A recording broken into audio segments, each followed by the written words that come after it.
The danger is in the face scan. The ledger looks clean, but access now lives behind a camera.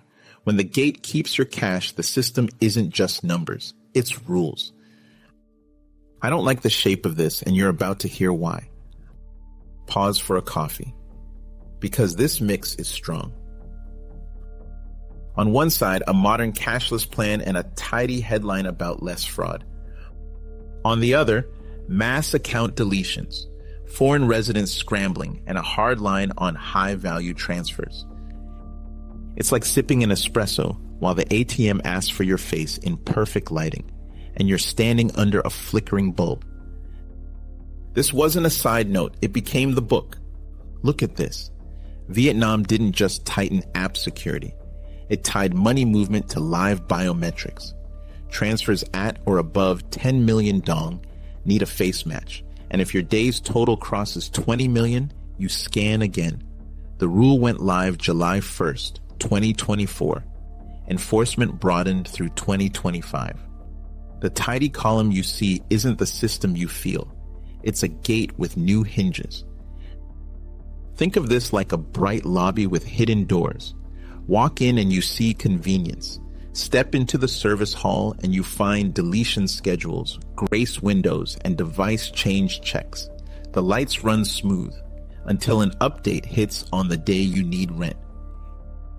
Here's the clean number. Banks and state outlets flagged over 86 million accounts for closure or suspension beginning September 1st, 2025, out of roughly 200 million on the books. Around 113 million personal accounts plus approximately 11,000 organizations were confirmed, active, and verified. On paper, it's a cleanup. In practice, it's a hard reset for anyone who missed the scan, changed phones, or works abroad. And this is the tension, security versus access. Officials argue the rules cut fraud. Critics say the gate can lock out the wrong people at the worst time. I've lived the gate problem up close. Years ago, we ran a boutique hedge fund. We set up accounts, cleared checks, funded, ready to trade. One day later, the bank shut us down. No clear breach, no warning. Risk review, policy shift, and a quiet account closure. Overnight, operations jammed. Service providers needed wires, clients needed clarity, and we were stuck between front desk rules and back office switches. Since then, I've never trusted banks the same way. I trust math, cold storage, and clear rules you can hold, more than handshakes that vanish when a committee meets. Watch the stack. What looked like a tidy ledger just split into inside and outside the gate. Inside the system, verified accounts continue to move as expected.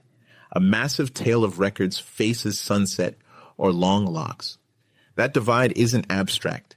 It shows up as queues at branches, device relinks that stretch into business hours, and transfers broken into smaller legs to reduce friction.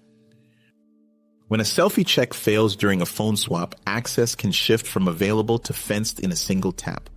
Travelers clear one check at noon and stall at night after a signal hiccup. Smaller firms carry the worst knock-on effects. Miss one window and vendor wires drift.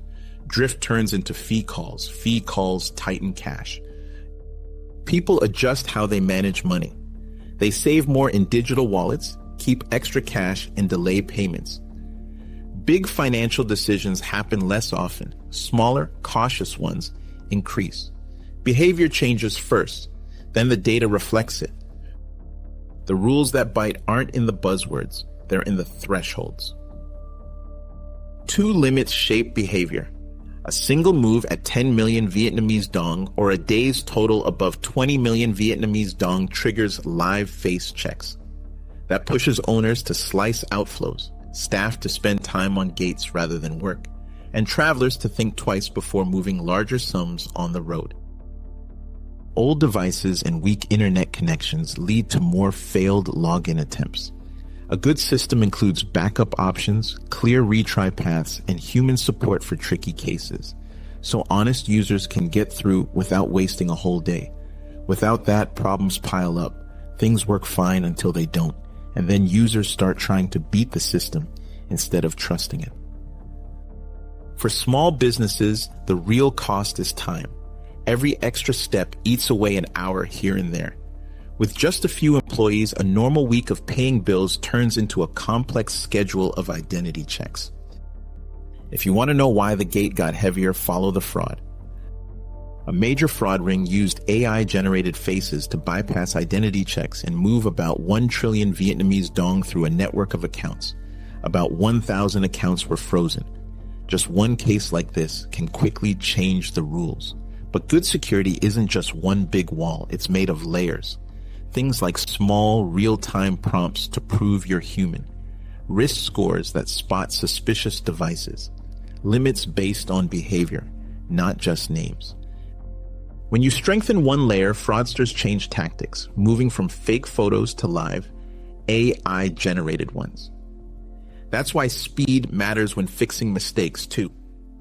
If a real user gets locked out by accident, the path to fix it should be fast, clear, and show exactly what went wrong. Watch the clock. Security hardens on a schedule, not just a slogan. Milestones add up. First, biometric checks for big transfers, then extra security steps. Next, a big AI fraud case hits the news. After that, banks start mass cleanups. Finally, the enforcement date arrives. That timeline can work if unlocking an account is just as simple and clear as locking one. What helps? Letting users re-verify their identity from abroad using NFC to scan e-ID cards, scheduling live video checks that fit time zones, and showing a clear timeline for account recovery so users know what to expect. What to watch? Whether banks agree on a shared timeline for appeals, how many locked accounts get reopened in the first month, and whether special cases like school payments, medical expenses, or complex supplier chains get flexible rules instead of one-size-fits-all policies. When getting your money depends on passing a camera check, having full control of your own funds starts to feel like real freedom. Fewer checkpoints, more personal control. But that freedom comes with trade-offs, price volatility, the risk of losing access, and the need for ways to turn crypto into everyday money.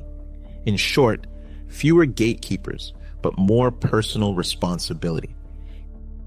History repeats. Build walls too high and you lock out real users. Leave gaps and fraudsters slip in. The key is balance, strong defenses, easy unlocks, and clear results.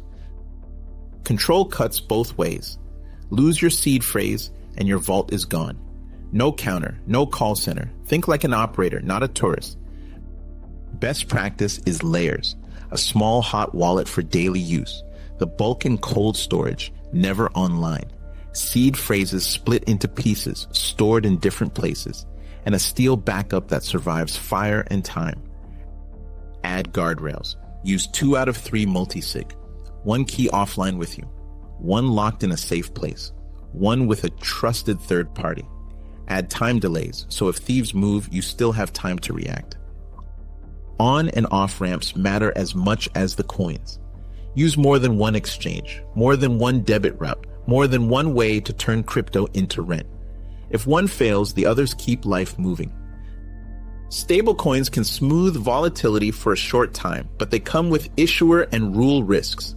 Great for paying bills, not for deep storage. Move in and out with intention. Don't let convenience trap you. And always record every move. Taxes, audits, even peace of mind. Everything gets easier with a clean ledger. Memory fades. Writing lasts. Done right. Remote fixes that actually work. Re-ID inside the app for people abroad using NFC scans and guided video checks. No wasted branch visits. A clear calendar, rolling deletions, appeal deadlines, reminders before locks, and 1 tap restores when accounts freeze. Done sloppy mass account purges. Appeals unclear. Overseas users stuck with in-branch fixes. No real data, just claims. Fraud is down, but no proof. SIM. Choke points. Numbers go dead with no backup option. SIM choke points, dead numbers with no backup factor. If you want straight, no-fluff breakdowns when rules shift and markets re-rate, hit subscribe and ring the bell. Drop your take in the comments. With millions of accounts on the line, should leaders ease remote re-verification first or double down on hard gates and chase fraud stats now? I want to hear how you see it. History rhymes. Access defines trust. Stay inquisitive.